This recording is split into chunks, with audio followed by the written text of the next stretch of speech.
Kedra stood at the edge of a frozen ridge, her breath visible in the icy air, though she didn't feel the cold. She never felt it anymore. Her body radiated a frost so intense that the snow beneath her feet crackled and hardened into an unnatural sheen of ice. She gazed over the desolate expanse, her mind heavy with memories of what once was. Her planet had been teeming with life, vibrant and warm. Cities of crystalline beauty once glistened under twin suns. Now all of it was buried under endless glaciers, her doing. The Frostbringer, they called her. The Cursed One. The Destroyer. Kedra clenched her fists, the motion causing the air around her to shimmer with a biting chill. She didn't need the reminder. The ruins of her own kind lay beneath her feet, a tomb that stretched for miles. She moved without purpose, a nomad on the icy wasteland she'd created. It was easier to keep walking than to confront the stillness, easier to silence the echoes of the past with the sound of her footsteps crunching against the frozen ground. Yet, no matter where she went, the memories followed. She had once been a scientist, revered for her brilliance in elemental manipulation. But her ambition had birthed her mutation, and the consequences had been catastrophic. The skies above her darkened suddenly. Kedra glanced up, her instincts sharp. A streak of fire blazed across the atmosphere, a spacecraft descending at an alarming speed. She watched, emotionless at first, as it crashed into the frozen plains miles ahead, the impact sending a tremor through the ground. Smoke and fire billowed into the air, a stark contrast to the world of ice around it. Her first thought was to turn away. Whatever had fallen didn't concern her. She'd long since learned that proximity to others only led to death. Yet, something tugged at her, a faint flicker of curiosity she hadn't felt in years. Against her better judgment, she began moving toward the wreckage. The journey took hours, the harsh wind whipping at her face, though she didn't falter. By the time she arrived, the flames from the crash had dwindled, leaving only a smoldering heap of metal. The craft was small, likely a personal transport vessel. As she approached, she felt the familiar pang of regret. Whoever had been aboard was surely dead now. Her presence would only ensure it. A sound stopped her in her tracks. A groan. Her eyes narrowed, and she stepped closer, cautiously. Among the debris, a figure stirred, a human of all things. He was battered and bleeding, but alive. His brown eyes locked onto hers as he struggled to sit up. "Who?" he rasped, coughing. "Who are you?" Kedra froze. She hadn't spoken to anyone in decades. The language felt foreign on her tongue as she finally replied, "You shouldn't be here." The man gave a weak laugh, leaning back against a piece of the wreckage. "Believe me, it wasn't my plan." She hesitated, torn between leaving and staying. Humans were fragile. A single touch, even accidental, and he would perish like all the others. "You have to leave," she said firmly, taking a step back. He shook his head. "Not much of a choice. My ship's scrap, and this place." He glanced around, his breath visible in the frigid air. "Doesn't look like it has a spaceport." Kedra studied him. His resilience surprised her. Most beings would have succumbed to the cold already, yet he was still speaking, still holding on. "You'll die if you stay," she said, her voice softer now. The man raised an eyebrow, a faint smile playing on his lips despite his condition. "You seem sure of that. You planning to help me or just watch?" Her chest tightened. Help? She'd never helped anyone. Helping meant contact, and contact meant death. But his tone, there was no fear in it, only determination. "Why aren't you afraid of me?" she asked, her voice almost a whisper. He tilted his head, curiosity flickering in his gaze. "Should I be?" Kedra didn't answer. Instead, she turned away, conflicted. She should leave him, let nature take its course. It would be kinder than what her touch would do. But as she took a step, she heard him again. "Hey," he called, his voice weaker now. "You have a name?" She paused. "Kedra." "Well, Kedra," he said, leaning his head back and closing his eyes. "I'm Alex. Nice to meet you." Something about his calmness unsettled her. It wasn't bravado, it felt genuine. Against all logic, she moved closer, keeping a safe distance but close enough to see the rising and falling of his chest. "You should rest," she said, her voice gentler. He opened one eye and smirked. "Didn't think ice queens gave medical advice." Her lips twitched, a reflex she hadn't experienced in years. "Rest," she repeated, turning her gaze to the horizon. The storm clouds were gathering again. She would stay until it passed, she decided. Just until it passed. Then she would leave. Kedra settled on the icy ground a safe distance away, her mind a whirlwind of thoughts. Alex had fallen asleep, his breathing steady despite the freezing temperatures. She didn't understand it. He should have been dead by now, yet here he was, alive and unafraid. For the first time in years, Kedra felt something she thought she'd lost forever. The faintest glimmer of hope. Alex woke to the faint sound of wind howling through the icy expanse. For a moment, he wasn't sure where he was.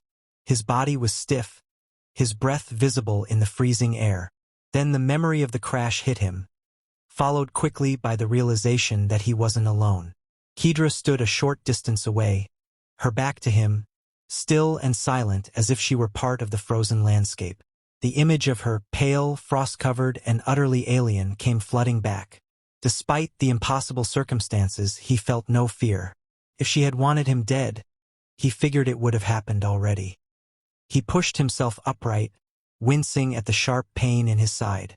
She didn't turn, but he knew she was aware of him. "You didn't leave," he said, his voice hoarse.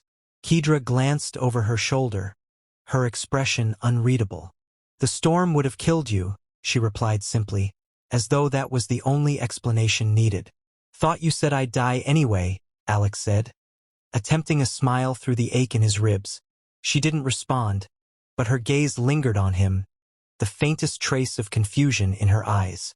He could tell she didn't understand him, his attitude, his persistence, but he wasn't about to start explaining humanity's knack for stubborn optimism. "You're different," she said at last, breaking the silence. Alex chuckled softly, rubbing his hands together for warmth. "You're not the first to say that."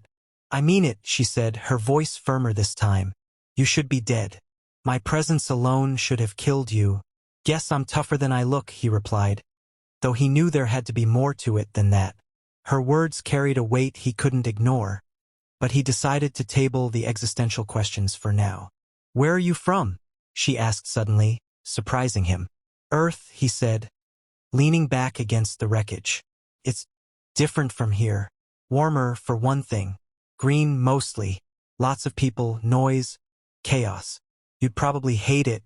Kedra tilted her head slightly, as though trying to picture what he described. "Your kind thrives in chaos?" "More like we survive it," Alex corrected. "Humans are good at that. Surviving, adapting. We're not the strongest or the fastest, but we're pretty good at figuring things out." She seemed to consider his words carefully, her gaze distant. "Adapting," she murmured. "That's something my kind struggled with." "Yeah? What were they like?" he asked, genuinely curious. For a moment, Kedra didn't answer. When she finally spoke, her voice was quieter, almost hesitant. "They were logical, orderly. Everything had a purpose, a reason. We valued control above all else, of our environment, our abilities, ourselves. But that control, it wasn't enough to save us." Alex frowned, sensing the pain beneath her words. "What happened?" "I happened," she said simply. He waited, giving her the space to continue if she wanted to. To his surprise, she did. "I was different even before the mutation. Ambitious, curious. I wanted to push the boundaries of what we could do, to understand our connection to the elements on a deeper level. But my experiments," she paused, her expression tightening, "they went too far. I became something unnatural, something dangerous. My touch, it drains the warmth, the life, from everything around me." Alex studied her carefully, his mind racing. He could see the guilt etched into her features, the weight she carried. "And that's why you're out here? Alone?" "It's better this way," she said, her tone final. "Better for who?" he asked, his voice soft but firm. "For everyone," she replied, her gaze hardening. Alex sighed, leaning forward slightly. "You know, humans have a saying, The only thing worse than making a mistake is letting it define you. Kedra raised an eyebrow. That sounds like something someone who's never made a mistake would say. Trust me, we've made plenty, Alex said, a wry smile tugging at his lips. Our history is full of them, wars, disasters, you name it. But we keep going. We learn, we adapt, we try to do better. That's what makes us, us. She regarded him for a long moment, her expression unreadable. And yet you're here, crashed on a frozen wasteland, speaking to a being you don't understand. What does that say about your kind? Alex shrugged. That we're stubborn. And maybe a little stupid. To his surprise, the faintest smile crossed her lips, so brief he almost missed it. For the next few hours they talked about Earth, about her world, about the vastness of the universe and the challenges it held. Alex shared stories of human ingenuity and resilience, from the first astronauts to the colonists who braved inhospitable planets. Kedra listened intently, her icy exterior softening ever so slightly as she absorbed his words. You seem proud of your kind, she said at one point. Yeah, I guess I am, Alex admitted. We've got our flaws, sure, but we don't give up easily. And we don't leave our own behind. Kedra looked away, her gaze distant. Not everyone has that luxury. Alex opened his mouth to respond. But before he could, the wind picked up, howling louder than before. He glanced at the horizon, where dark clouds were gathering once again. A storm's coming, Kedra said, her voice steady. Great, Alex muttered, pulling his jacket tighter around him. Kedra stood, her movements graceful despite the icy terrain. There's a cave nearby.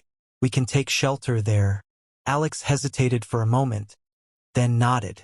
Lead the way. As they made their way to the cave, Alex couldn't help but feel a strange sense of connection to her. She was unlike anyone he'd ever met, alien in every sense of the word.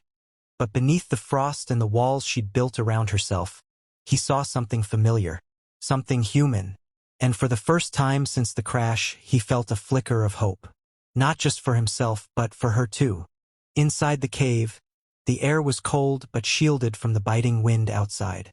The walls glistened with frost, reflecting the faint light that seeped in from the entrance. Alex lowered himself carefully onto a rock, his movements slow and deliberate as the ache in his ribs reminded him of his injuries. He watched as Kedra moved further into the cavern, her presence unervingly quiet, like a shadow that carried the weight of the ice itself. Thanks for not leaving me out there, Alex said, breaking the silence. Kedra didn't respond immediately. She was examining the cave walls, her fingers hovering just above the surface as if searching for something.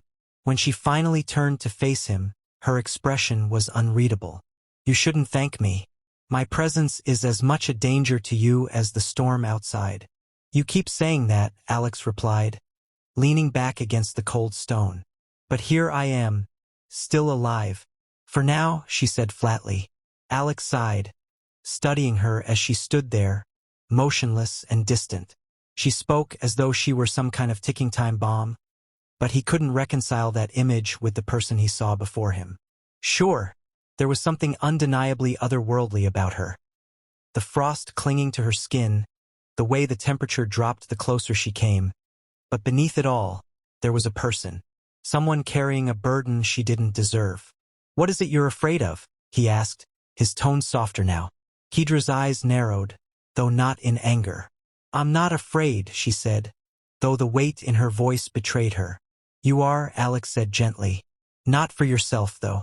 You're afraid of hurting someone else, of losing control. Her expression hardened. You think you know me? I don't, Alex admitted. But I've met people who've carried that same look, the guilt, the isolation. You've been punishing yourself for years, haven't you? Kedra didn't answer. She turned away, her gaze fixed on the far end of the cave. The silence stretched between them, heavy and cold. You said your people valued control, Alex continued. But maybe that's the problem. Maybe trying to control everything is what got you here in the first place. She stiffened, and for a moment he thought she might lash out. Instead, she let out a quiet, bitter laugh. You speak as if it's that simple. As if I can just stop being what I am. I didn't say it was simple, Alex said. But hiding out here, shutting yourself off from everything, what's that solving? You're not fixing anything. You're just waiting for it all to end. Kedra turned to face him, her eyes piercing. And what would you have me do? Walk into a village and watch as they freeze to death at my feet? Stand among the living and pretend I'm not a harbinger of death? No, Alex said firmly. But you're not just a harbinger of death. You're Kedra. You're a scientist, someone who wanted to push boundaries and understand the world. That's still part of you, isn't it? Her expression faltered, the faintest crack in the icy armor she'd built around herself. That person doesn't exist anymore, she said quietly. I don't believe that, Alex replied. People don't just stop being who they are. Maybe you've made mistakes, hell, maybe you've made bigger mistakes than most. But that doesn't mean you're beyond saving. You're still here, aren't you? You're still fighting, even if it's just against yourself. Kedra looked at him for a long time, her gaze searching. He could see the conflict in her eyes, the war between the part of her that wanted to believe him and the part that refused to hope. Finally, she spoke, her voice barely above a whisper. You're strange, human.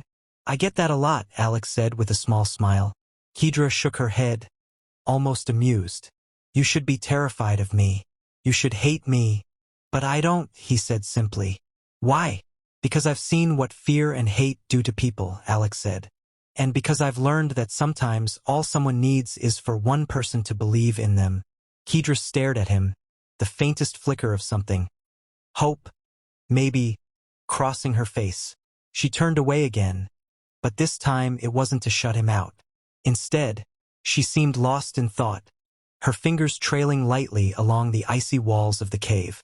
You said your kind adapts, she said after a long pause. That's right, Alex said. What would you do, she asked, if you were me? The question caught him off guard. He took a moment to think before answering. I don't know, he admitted, but I'd start by taking a chance. Maybe it wouldn't work out, but staying here alone, hiding from the world. That's not living. Kedra didn't reply, but he could see the wheels turning in her mind. For the first time, she seemed to be considering the possibility that things could be different. The storm outside raged on, the wind howling like a living thing. Inside the cave, the silence was almost comforting, a brief respite from the chaos of the outside world. Alex leaned back, his eyes drifting shut as exhaustion began to take hold. Before he succumbed to sleep, he heard Kedra's voice, soft and uncertain. You really believe there's still a place for me in the universe? Half asleep, Alex murmured, I do. You just have to find it. And with that, the cave fell silent once more. The storm outside a distant reminder of the challenges that lay ahead. The storm had passed by the time they emerged from the cave. The air was still frigid, but the blinding fury of the winds had calmed, leaving the landscape eerily quiet. The snow stretched endlessly in every direction, a pristine expanse of white under a pale, muted sky. Alex pulled his jacket tighter around him, his breath visible in short bursts. Kedra, as always, seemed unaffected by the cold, her pale figure blending into the frost-covered world. They walked in silence for a while, their footsteps crunching softly against the snow. Alex glanced at Kedra, noting how her expression seemed lighter somehow, though the change was almost imperceptible. She no longer carried herself with the same rigid, defensive posture, as if the conversation in the cave had chipped away at something she'd been holding onto for far too long. Where are we heading? Alex asked eventually, breaking the silence. There's an outpost about 10 kilometers west, Kedra replied. It's abandoned now, but it should have supplies. And after that? She didn't answer immediately. I haven't thought that far ahead, she admitted. Alex nodded, understanding. For someone who had spent so long believing there was no future, thinking beyond the next step was probably unfamiliar territory. As they walked, Alex couldn't help but reflect on the improbability of the situation. Here he was, stranded on a frozen wasteland with an alien who could freeze him to death with a touch. Yet somehow they had managed to find common ground. It was almost laughable in its absurdity, but at the same time it felt right. You know, Alex said, his tone light, if you ever decide to visit Earth, I think you'd like it.